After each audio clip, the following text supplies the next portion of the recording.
particular item was composed in 1993. The instrumental creators of that item, apart from Dad, was Mum and our brother Wee on the guitar.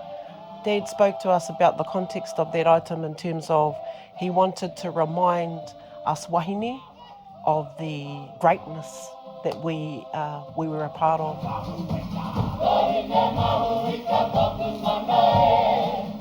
So in that item there, we talk about different wahine atua, papatuanuku, starting from papatuanuku, Hineahuone, Hinemahuika, Hineteiwaiwa. And so he wanted to remind us women that we come from greatness, and so therefore, you know, they are our role models within our realm of haka, and never to forget that.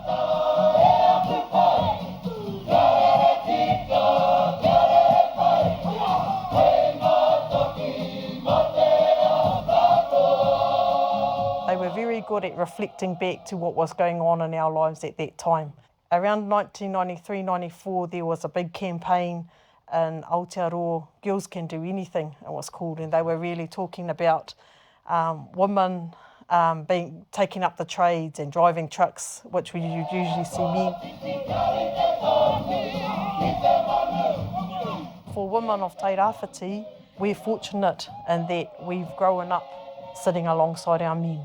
It's not that we have to prove something that we're as good as them. It's a being in us that we know we complement each other. There's a balance, ira tāne, ira wahine.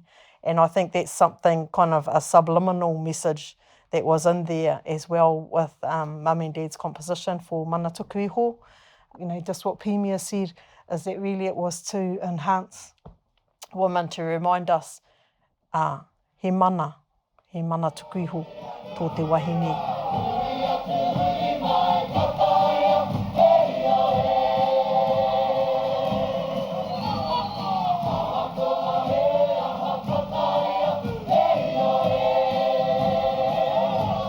There's that little part in the bridge. E te aroha, wairua, me te whiu.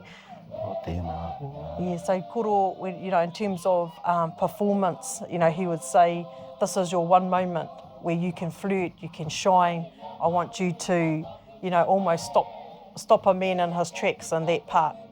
And so you can see that in there is that they taught us also how to engage with the audience, meet them in the eyes and see if you can hold them. In terms of the performance side, there had started to be an introduction of more footwork and headwork. Also the wrapping of the poi, which everyone does all the time now, but those were little areas that people just used to wrap it around their fingers, but now there's all kinds of wraps going on.